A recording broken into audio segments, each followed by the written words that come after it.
His Holiness, may Allah be his helper, said that one can take any moral quality and find its perfection in the person of the Holy Prophet sallallahu alaihi wasallam.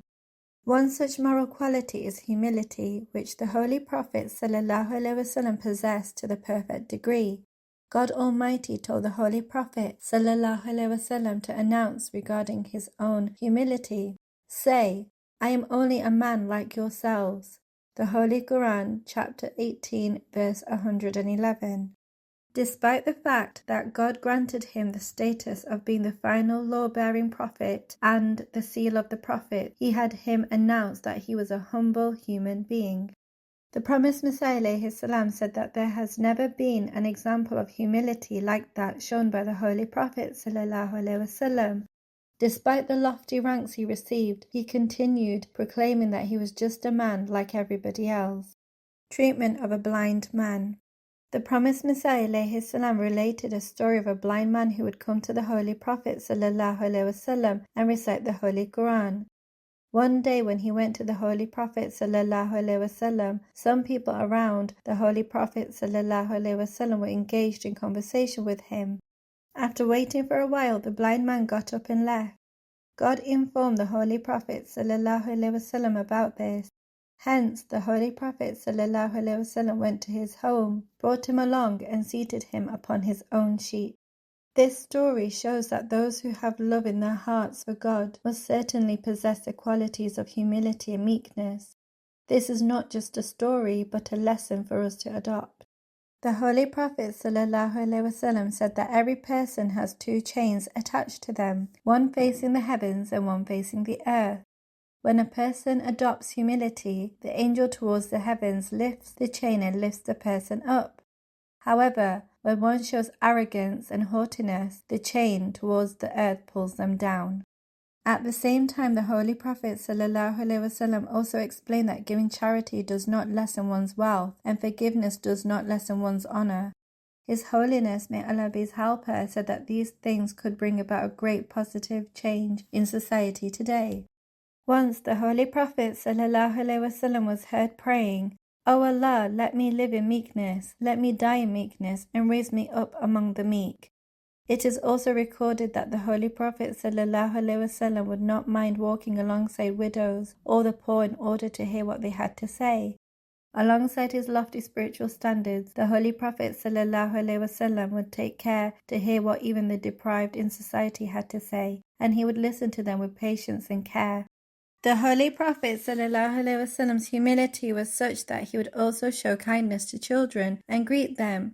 It is recorded that whenever the Holy Prophet ﷺ met the Ansar, he would greet their children, place his hand on their heads and pray for them. The Holy Prophet ﷺ advised his followers not to exaggerate when speaking about him, as the Christians exaggerated in the manner in which they spoke of and complimented Jesus ﷺ. Once, as a person was numbering the great qualities of the Holy Prophet ﷺ before saying what he intended to say, the Holy Prophet ﷺ stopped him and asked him not to be influenced by Satan, and instead to proceed with what he actually intended to say. Once, a person came to the Holy Prophet ﷺ and addressed him as the best of creation. The Holy Prophet ﷺ stopped him and said that this title was for the Prophet Abraham ﷺ.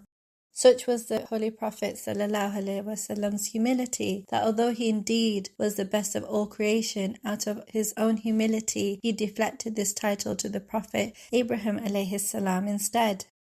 The promised Messiah ﷺ writes, "There is an underlying secret in the blessed names of the Holy Prophet ﷺ.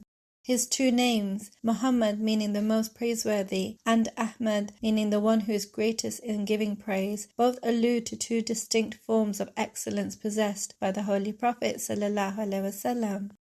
The name Muhammad demands characteristics of glory and majestic greatness because the name means one who is praised immensely, and it naturally follows that the bearer of this name be loved, characteristics of glory and majestic greatness, which are the hallmarks of the one who is loved. In the same manner, the name Ahmad inherently bears qualities of humility and meekness, which are the distinctions of one who loves another. The promised Messiah ﷺ further writes, Hence, on various instances, wherever the humility and humbleness of the Holy Prophet, peace and blessings of Allah be upon him, may be seen to reach the heights of perfection, it appears that he was supported and illumined by the succor and light of the Holy Spirit in equal degree. The state of the deeds and actions of our noble Prophet, peace and blessings of Allah be upon him, clearly demonstrates this. In fact, the sphere of his light and blessings is so vast that his manifestation and reflection can be observed to extend into all eternity. As such, all the bounty and grace of God Almighty that is being sent down in this day and age is received through obedience and subservience to none other than the Holy Prophet sallallahu alaihi wasallam. Hazrat Uthman radiallahu anhu recounted how the Holy Prophet sallallahu alaihi wasallam would always visit the sick, join funeral processions, and would remain among the people for all occasions. The Holy Prophet sallallahu alaihi wasallam said that if he was ever invited somewhere, he would accept the invitation, and if he was given even a small gift, he would accept it. Once, the Holy Prophet sallallahu alaihi wasallam was presented with some food containing squash and meat. The Holy Prophet sallallahu alaihi wasallam ate the squash from the sides of the bowl wherever he found it. His Holiness, may Allah be his helper, said that this was a lesson for us today as well. Some people at the time of Jalsa Salana, annual convention, when meat and potatoes are cooked, some people demand to only be given meat.